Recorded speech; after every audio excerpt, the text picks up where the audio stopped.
C'est une journée joyeuse en enfer, du moins à la télé. Et avec la saison 2 de Hazbin Hotel terminée, on s'est vraiment bien amusé à la regarder. Certains personnages se sont améliorés, d'autres ont empiré. Et certains restent aussi tordus qu'on les aime. Aujourd'hui, on classe les personnages de la saison 2 de Hazbin Hotel du plus gentil au plus maléfique, comme d'habitude. Alerte spoiler, non.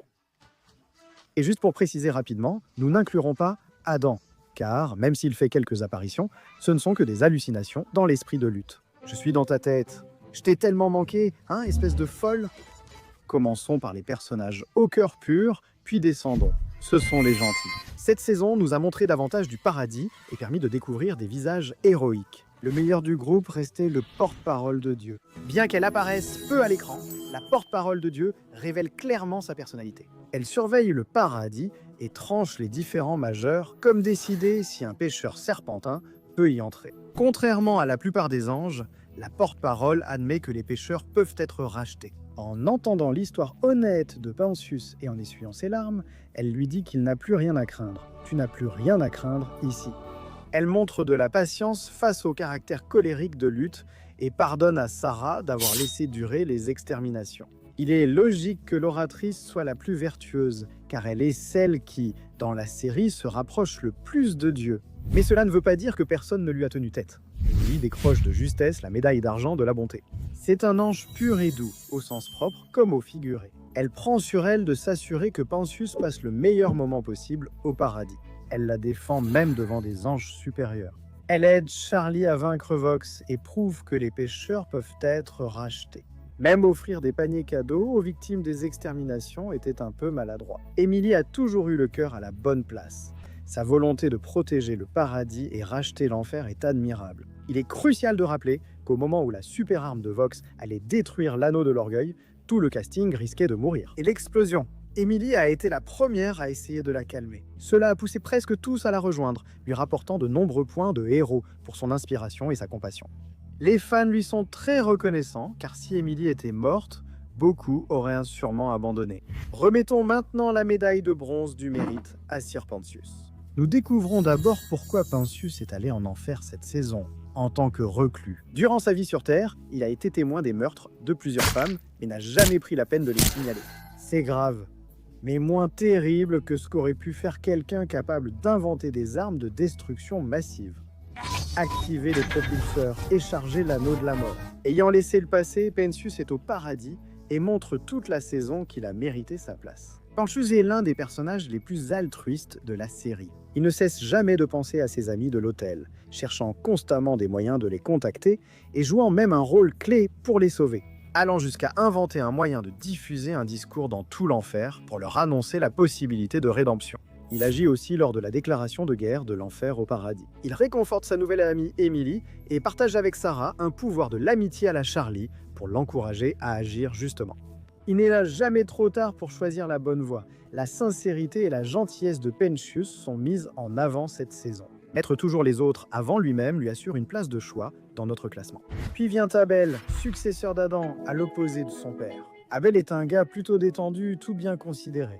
Même s'il n'apparaît pas beaucoup à l'écran, il est présenté comme un gars sympa qui veut faire ce qui est juste. Même s'il se fait bousculer par Lutte et qu'il n'est pas très affirmé. Pour un chef des armées du paradis, cela ne semble pas lâche. C'est comme un jeune adulte projeté dans un rôle imprévu. Que suggères-tu de faire ? Eh bien, tu vois, je n'aime pas trop les confrontations, donc... Mais il fait de son mieux. Et il a réussi à empêcher Lutte de s'en prendre violemment au démon pendant le rappel, ce qui lui vaut quelques points de héros à nos yeux. Mais on ne peut pas oublier l'un des meilleurs personnages de la série, Fat Nuggets. Fat Nuggets n'a pas besoin de justification pour être aussi haut dans notre classement. C'est juste un petit gars innocent. Bien sûr, il est un peu turbulent, comme on l'a vu quand il a mangé plein de trucs explosifs, mais au final, c'est un bon garçon. Ne laisse pas ton maquillage près de lui et il ne posera aucun problème. Nous allons lui remettre une médaille du Centre d'affection et de gourmandise pour ses habitudes alimentaires peu orthodoxes, notamment les tables de maquillage et les noix de husk. Tu comprends tout ce que je voulais dire ? Ne corromps pas son âme pure ainsi. La saison dernière, vous la connaissiez sous le nom de Vaggie, mais maintenant il est temps de parler de Vaggie. Elle a retiré le « E », c'est décevant.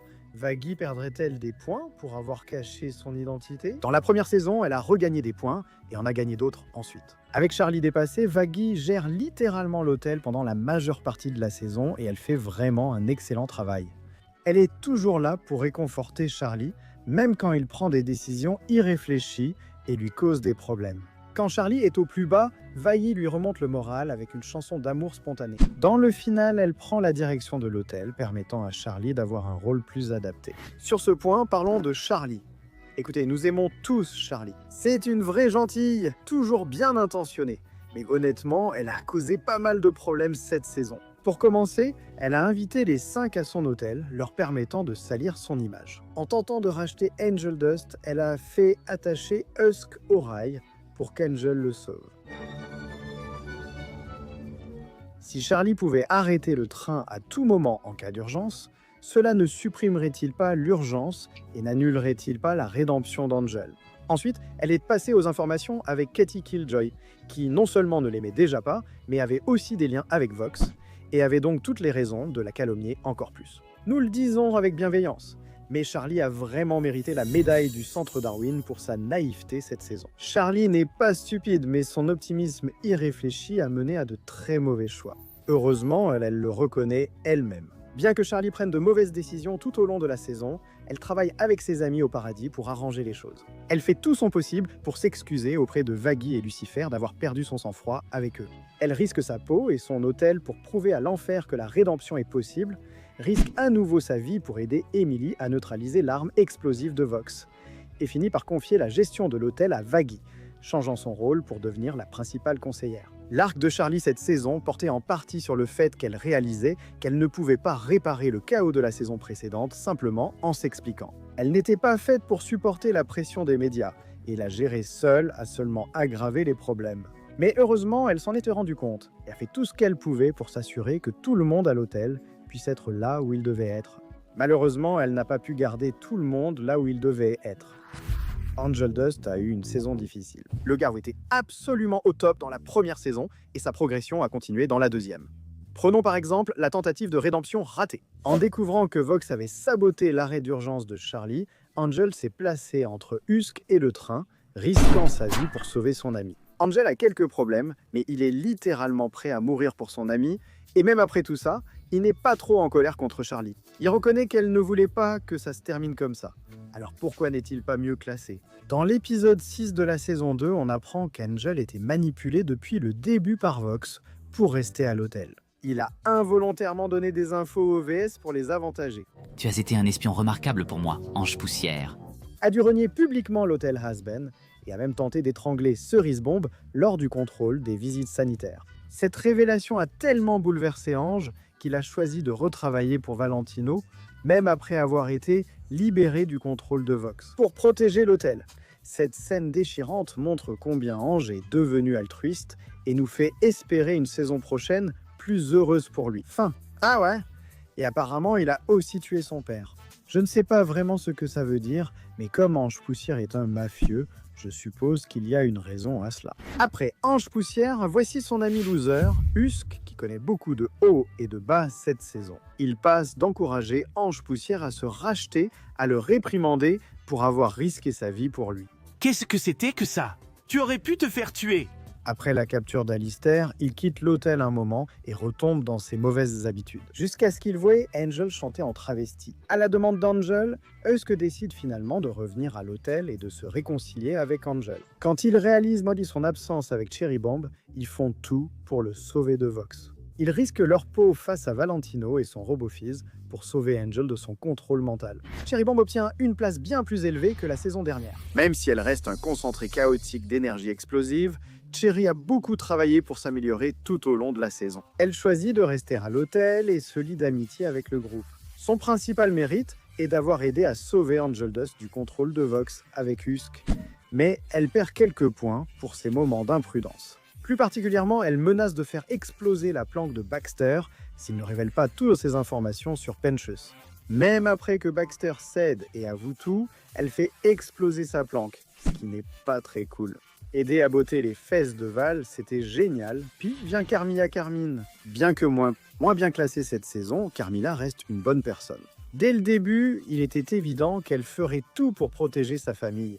Je dois dire que travailler avec Vox a été une grande surprise. Dans une tentative de protéger ses enfants à tout prix, elle a accepté de construire une arme capable de transpercer le ciel, en échange de la promesse qu'elle et ses enfants seraient protégés, en réalisant à quel point elle avait vraiment tout gâché. Mais ainsi, Carmilla a finalement aidé Baggy à détruire sa création et a aidé les autres démons à empêcher le canon explosif de tout détruire. Elle a protégé sa famille sans aider un dictateur psychotique. Il faut donc lui rendre hommage. Et en approchant de la fin de cette catégorie, il y a Sarah, qui est sans doute le personnage ayant connu la plus grande amélioration d'un point de vue moral. Bien qu'elle ait été choquée par l'arrivée soudaine d'un pécheur au paradis, elle a accepté l'histoire de Panchos et le jugement du narrateur sur sa rédemption. Toute la saison, Sarah tente sincèrement de s'améliorer. Elle tente de s'excuser auprès des pécheurs, garde le butin vengeur à sa place et aide finalement Charlie à prouver que la rédemption est possible. La pression d'être un séraphin l'accable, avec tant d'âmes à sa charge. Mais l'une de ses répliques dans l'avant-dernier épisode résume tout. Elle veut croire aux pécheurs, mais elle sait qu'elle a foi en Emily. En préparant son peuple à la guerre, elle laisse d'abord à Emily le temps de raisonner l'enfer pour éviter d'autres effusions de sang. Elle doit encore progresser pour aller plus loin, mais Sarah s'est déjà affirmée parmi les gentils. Celui qui échappe de peu à la zone grise n'est autre que Lucifer Morningstar, le meilleur père de l'enfer, resté similaire à la saison précédente. En termes de morale, ce Lucifer est un type relativement sympa, surtout selon les critères de l'enfer. S'il n'y a rien d'autre, il est évident qu'il aime sa fille. Son plus grand défaut, cependant, c'est son ego. Tous les applaudissements, s'il vous plaît. Bien qu'on lui ait pris la médaille du péché d'orgueil cette saison, il a tout tenté. Quand Baggy a suggéré qu'il intimide Vox pour le forcer à abandonner ses plans afin d'aider à sauver la réputation de l'hôtel.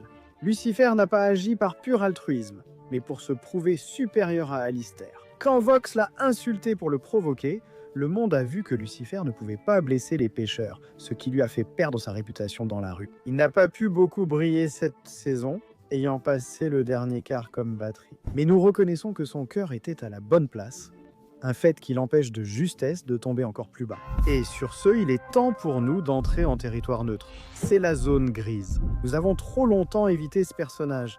Il est temps d'évoquer le favori de tous qui a changé. Coq. Pardon ? Qui est ce Coq ? Vous le connaissez, il est là depuis le début, une figure clé du casting principal. Bien sûr, il n'a pas participé à la bataille finale, mais au moins il soutenait Charlie, donc c'est déjà ça. D'accord. Parlons de quelqu'un d'un peu plus caractérisé comme Tom Tranché. Je souligne qu'il est davantage caractérisé. Même si Katie a eu plus de temps à l'écran cette saison, Tom reste plus ou moins mis de côté. Chaque fois qu'il apparaît à l'écran, il se fait généralement maltraiter par Cathy sans raison apparente. On a de la peine pour lui, mais il n'y a ni beaucoup de mauvais ni de positif à dire sur lui. Il est à peu près aussi neutre que possible dans cette série. Ensuite, il y a Zestiel, un homme qui préfère la qualité à la quantité. En ce qui concerne le temps à l'écran, Zestiel est l'un des plus anciens seigneurs de l'enfer. Et même s'il n'a pas eu beaucoup plus de temps à l'écran dans la saison 2, nous avons vu davantage son amitié avec Carmilla Carmine. En acceptant d'aider Vox à créer son arme pour protéger sa famille, Zestiel ne l'en empêche pas et s'éloigne, promettant de revenir quand elle verra la lumière. Il tient parole et l'aide à réparer les dégâts causés par les 5A. Cela montre que c'est un gars assez honnête, même s'il a sans doute beaucoup de sang sur les mains, puisqu'il est très craint. Aussi redouté que soit Zestiel, son nom effraie moins les démons que celui de Nifty ne terrifie les Bucks. Nifty est toujours aussi délicieusement tordue qu'elle l'était dans la première saison, et on adore ça. Toujours inquiétante par son enthousiasme à poignarder insectes, rats et parfois des gens, elle reste néanmoins aussi loyale et serviable. Elle a soutenu Alistair contre les Fossevers, surtout Valentino, ce qui lui a valu des points auprès de nous. Et dans le final de la saison, elle a accepté avec plaisir le rôle de garde du corps de Baxter, pendant qu'il essayait de pirater le système de sécurité de Vox. On se demande toujours ce qui se passe dans son petit esprit tordu. Mais quoi que ce soit, ce n'est pas suffisant pour la faire descendre plus bas. Déséquilibrée mais très sympathique, elle est la première du personnel de l'hôtel à vraiment créer un lien avec Baxter. Après Nifty, son partenaire de patty cake, Baxter, fait ses débuts comme le leur le plus évident de l'histoire. Certains pourraient me qualifier de savant fou de la Lune. Baxter, ex-collègue de laboratoire de Serpentius, était plus proche du savant fou que son ami. Ses expériences cruelles ont poussé Penchus à prendre les Egg Boys et à partir. Baxter choisit de rester à l'hôtel comme invité, mais au début, c'est seulement une expérience scientifique. Avec le temps, quand le personnel de l'hôtel plie ses couvertures à l'angle qu'il préfère, Il comprend qu'ils sont ses meilleurs amis et choisit de les aider à les faire tomber. Vox, je veux dire, oui, c'est un revirement assez soudain, mais c'est mieux que rien. Et pour finir, notre zone grise est Lilith. Comme dans la première saison, Lilith est à peine un personnage dans cette saison. Son rôle se résume encore une fois à ignorer les appels de sa fille et à n'être évoqué qu'à la toute fin de la saison. Il n'y a pas assez d'éléments pour vraiment la présenter comme bonne ou mauvaise pour l'instant, puisqu'elle a eu, moins d'1 minute de temps à l'écran au total. Cela dit, on voulait la mentionner parce que, franchement, Vivcy, tu vas vraiment teaser le public avec exactement le même personnage pour 2 finales de saison d'affilée. C'est juste méchant, Lilith reçoit la médaille du centre paresseux pour être trop fainéante, pour même s'impliquer dans l'intrigue pour l'instant. Elle échappe de peu à notre dernière catégorie, celle des mauvais et méchants. Et pour commencer cette catégorie, il y a Rosie. Rosie fait partie des personnages qui ont eu la plus grande amélioration cette saison. Présentée comme une amie proche d'Alistair en saison 1, on apprend dans la saison 2 que c'est Rosie qui détient l'homme de l'âme d'Alistair. Honnêtement, je soupçonnais vraiment Nifty plus qu'elle. Cela révèle plusieurs choses. D'abord, Alistair n'a pas d'amis. Pauvre garçon. Et deuxièmement, Rosie a clairement des plans plus ambitieux en tête. Puisque c'est elle qui a fait disparaître Alistair pendant des années et a rejoint l'hôtel de Charlie, c'est un mystère ce que Rosie veut d'Alistair. Mais on doute fortement que ce soit quelque chose de bon. Ajoutez à cela le cannibalisme de masse et la possibilité qu'elle ait mangé son mari. Votre fille a bien mérité sa place dans notre catégorie la plus basse. Elle n'est pas totalement mauvaise, au moins polie avec Alistair, même si elle le tient en laisse. Dans le final, elle accepte de réparer le bâton d'Alistair en échange de son aide pour sauver l'anneau de l'orgueil avec les Overlords. Le talent reconnaît le talent, je suppose. Ensuite, il y a Katie Killjoy, qui n'a pas vraiment changé depuis le pilote, sauf sa voix. Sinon, elle reste la même présentatrice douteuse, sectaire, et participe à la campagne de dénigrement des 5 contre l'hôtel Asbin. Malgré toutes leurs horreurs, elle fait tout pour améliorer l'image publique de Val et Velvet. Mademoiselle Killjoy montre très clairement qui elle est. Elle veut juste suivre ce qui lui rapporte de l'argent et de la célébrité sans se soucier de la morale. En 5e position, il y a Lutte, bras droit d'Adam. Écartons l'évidence. Lutte reçoit la médaille du centre de la colère. Elle n'a pas eu autant de temps à l'écran que ce que nous espérions cette saison. Elle montre à chaque instant que ses motivations restent inchangées. Lutte veut l'extermination de chaque pécheur. Pas seulement par haine envers eux, mais aussi par amour pour Adam le déchu. Elle essaie même de tuer Vaggie juste pour se venger de Charlie, et n'est arrêtée que lorsqu'Abel lui tient tête au dernier moment. Même si Lutte a de graves problèmes, cela n'excuse pas sa complicité dans un génocide, ni ses tentatives de recommencer. Échappant de justesse aux 4 derniers, nous avons Velvet. Même si c'est la moins maléfique des 5, cela ne veut pas dire grand-chose. Pour commencer, on apprend dans un numéro musical que 5 Helvètes recrutent souvent des pêcheurs vulnérables pour l'agence des 5, où 5 Halles les exploitent jusqu'à la fin de leur gloire. Puis elle les jette de côté. 5 Helvètes n'est pas seulement irrespectueuse, c'est une influenceuse prédatrice qui est directement responsable d'avoir attiré de nombreuses personnes dans les pièges des 5. On apprend aussi qu'elle fabrique les drogues utilisées par Valentino sur ses victimes, ce qui la rend encore pire. Velvet a bien un bon moment, mais comme elle le partage avec notre médaillé de bronze du mal, passons à Valentino. La dernière fois, Valentino avait remporté l'or, mais cette fois, 2 personnages plus évidents l'ont supplanté. Rien n'a changé pour la morale de Val. Il demeure un prédateur et abuseur, responsable de la souffrance de nombreux pêcheurs, et mérite toujours la médaille du centre de la luxure. La saison révèle cependant qu'il n'est pas le plus maléfique des 5. Val a aidé Vox à accéder au pouvoir quand Vox a tenté de faire exploser l'anneau de l'orgueil. Pour se venger d'Alistair, même Val en a eu assez. Il a arraché la tête du gars et aidé Velvet à stopper l'explosion. Ce n'était pas aussi altruiste qu'il le prétend aux infos, mais c'était techniquement une bonne action. Lui et Velvet semblent vraiment tenir l'un à l'autre, c'est déjà ça. Mais cela suffit seulement à l'écarter du top 2, car nos finalistes sont encore pires. Ce qui nous amène à Alistair, médaille d'argent du mal. Cette saison a montré pourquoi on aime tant Alistair, autant comme méchant que personnage. Il apparaît d'abord comme mesquin et hypocrite. Alistair se moque de Vox pour avoir sollicité l'aide des autres suzerains, alors que lui-même a reçu ses pouvoirs de Rosie lorsqu'il était humain. De son vivant, Alistair était une star de la radio le jour, mais la nuit, il était un tueur en série qui semblait s'en prendre à tous ceux qui l'avaient offensé. Assez intelligent pour savoir ce qu'il attendait après la mort. Il a pris contact avec l'enfer pour marchander du pouvoir, déclarant, selon ses propres mots, « Je veux continuer à m'amuser ». On a découvert que le pouvoir d'Alistair provenait des autres, et il est clair qu'il ne se soucie pas vraiment du personnel de l'hôtel.